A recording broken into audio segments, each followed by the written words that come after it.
Hello students, the theme of our lecture is translators as the couriers of the culture.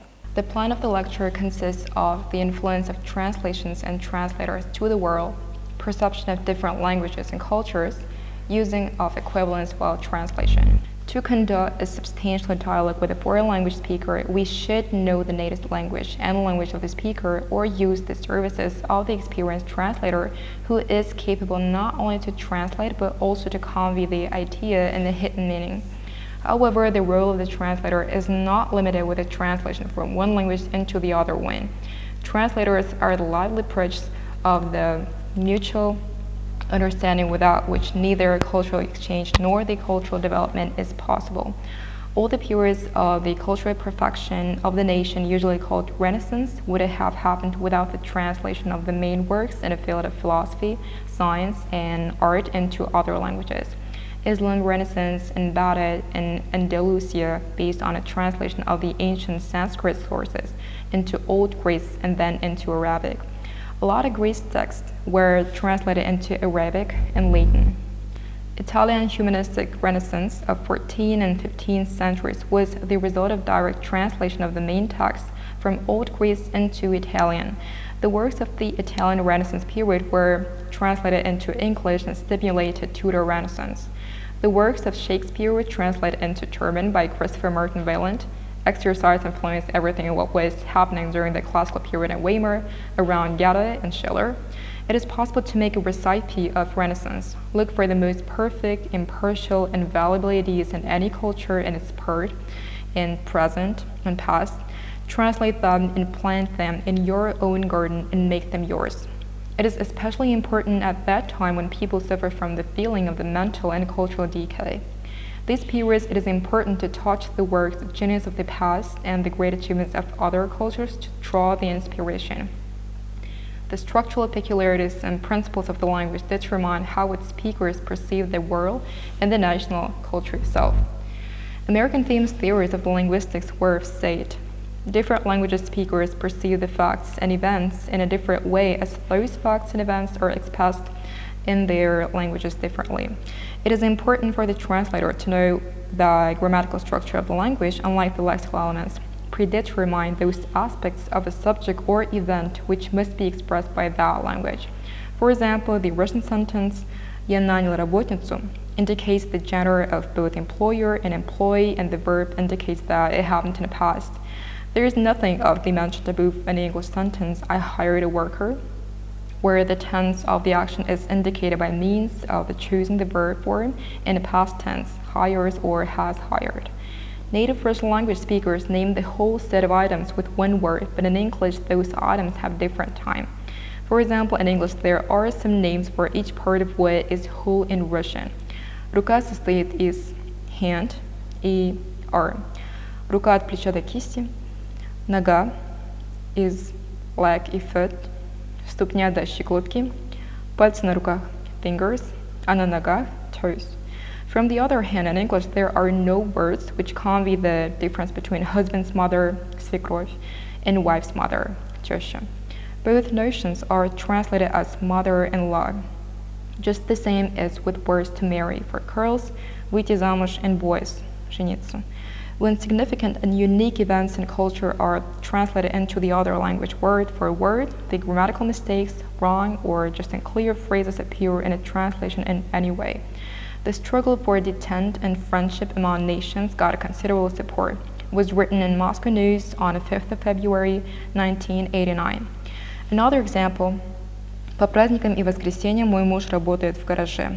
If we translate в гараже like in garage, it will mean that the husband of this woman has an extra work in some garage on a weekend and holidays, though she means that her husband spends his spare time in a garage. Can a translation sound idiomatically, but keeping the color and nuances of the original if the translation for the representatives of a dissimilar culture? Probably it can in the most of the, even despite that the words characterizing the life, psychology, and historical development of one country do not often have their equivalents in a language of another one. The followers of one of the linguistic theories believe that existing equivalents in different languages are just proper names, geographical names, scientific and technical terms, months of the year, and numerals. But equivalents, prototypes, and substitutes are different things. If some term does not convey those associated that word have, a translator can use any cultural connotation. Besides exact equivalents, there are numerous close, similar notions and statements in Russian and English which are capable to describe the translated event. Russian word обед is often translated as lunch, though under the word обед, Russian people understand some vegetable salad, soup, some meat with fried potato, and some dessert. In America, the word lunch means having some sandwiches and a cup of coffee. Russian word котлеты, by their taste, are close to the American meatloaf or even hamburgers rather than cutlets. But unfortunately, the Russian word котлеты is often translated into English as cutlets. The more specific and unique events are in a language, the more difficult it is to solve the problem of translation, which was considered by Lurie as search of the equivalence of cultures. He described the problem in analyzing Soviet phenomena. Being a mediator between cultures, a translator plays a very important role. An American businessman noticed it is possible to learn a foreign language facing with a culture. The same ideas were described by Schweitzer. Translation is not only interaction of the languages, but it is also interaction of cultures. The translation process crosses both the languages borders and the cultural ones. Nowadays, most of the translators realize the necessity of the consideration of the difference between cultures. Unfortunately, some of the translators consider that if they learn the foreign language of some nation, its culture sooner or later will join itself. They are sure that they will be able to find equivalents for unique events in a native language. It can lead to the mistake in a translation when it's made quickly or without enough knowledge about the life of foreign language speakers. It is important for translators translated simultaneously who have only several seconds for looking for required associations in a native culture. At the same time, the gap in the knowledge can lead to the linguistics, psychological and political conflicts, and as the result, misunderstanding between nations. A good example of such misunderstandings is an experience of the American professor speaking Japanese fluently. During the mass demonstration of students in Japan, he visited one of the cities and was present at a chair meeting at a university where that problem was discussed. When the tutor finished discussing the last point of the agenda, the American professor thought that the consensus was reached and said about to his Japanese colleague, professor of the chair. Yes, that's right, the professor said. However, you're wrong. The decision of the professor was just opposite. You understood the words correctly, you didn't understand the pause between them. However, the knowledge of the language and culture of a nation and personal attitude to it are two different layers in the consciousness of the translator which he must divide in his work. It is especially required during the diplomatic negotiations. Sometimes the translator works for one side in an intercultural conflict, but for some reasons he sympathizes the other one. But he does not have the right to express his opinion or share somebody with a confidential information.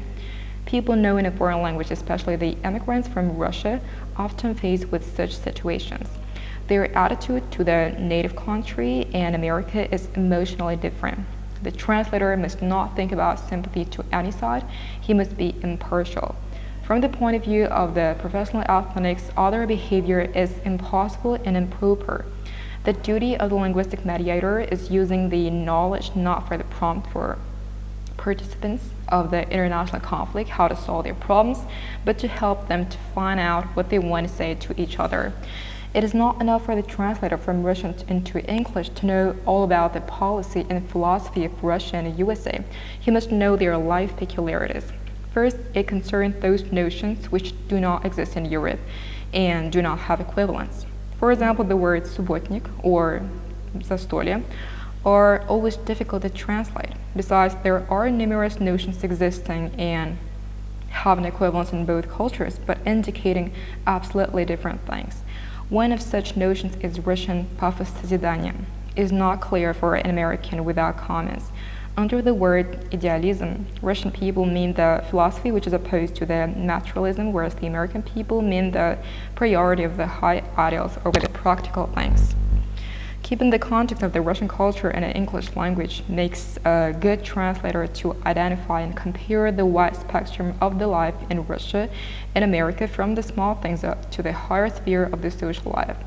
It turns out the Russian lemonade is not just the same that is lemonade in America. In America, lemonade is not gas water, it is simple water with lemon juice and sugar. In Russian, the word lemonade means both variants, water with a lemon and gas water. To translate both these words using just one word means to translate Chinese rice like English bread. For Russian people, social life means different kinds of the civil and state activity, whereas in America, social life means different relationships among the people, including visiting the courses, theaters, and restaurants. The Russian social work differs from the American social work. That means help of the local authorities to poor people. Among them, the peculiarities of the Russian cultures, there are organizations and services which do not have exact equivalents in Europe and make the translators free look for the way of their translations. However, it gives the translator the right to make the phrase longer or shorter. For example, the Russian sentence «Они решили пожениться и пошли в ЗАГС». ЗАГС can be translated as registration bureau or palace of weddings, but it's also possible to say they took out a marriage license, they signed the register, or they just got married. Without reliable analysis of the cultural peculiarities made beforehand, it is impossible to interpret them into English. A woman who says, «У нас 2 комнаты и общая кухня с соседями» does not mean a common kitchen, as it can lead to misunderstanding because common can mean простой, вульгарный. This phrase should be translated into English as we share the kitchen with the other people in our communal apartment. The Russian word соседи is also false friend of the translator, as for the Englishman the word neighbors means people living not in separate rooms of the same flat but in separate flats or houses located close to each other. It is clear that the translation of the events mentioned above is analyzed and expressed in English by means of the direct translation and explanation. The other example, on June 22nd, the day Nazi Germany attacked, he went to volunteered for the front. 22 июня он ушел добровольцем на фронт. Here, the decision of the translator how to convey the meaning of the sentence depends on the representatives of the auditory. If there are historians among the listeners, using the words on a day Nazi Germany attacked would be inappropriate. But if there are affirmers in a group of listeners, words on June 22nd wouldn't convey the whole thought of the author. Just the same is happening with the Russian historical terms. They are replaced with those that are often used in Europe. For example, World War II is translated as Великая Отечественная война. Recomprehension of the peculiarities is required not only when speaking about historical events. Information mentioned above shows the difference between words and their equivalents and the difficulty of searching those equivalents. During the process, the new bridges are built between our cultures. Without that, the activity of the translators wouldn't have any sense. Trying to work properly, the translator faces with double task to convey the meaning and an idea of any speaker and the color of the cultural life of his nation. Solving that task makes the work of the translator difficult but fascinating and noble cause. Thank you for your attention.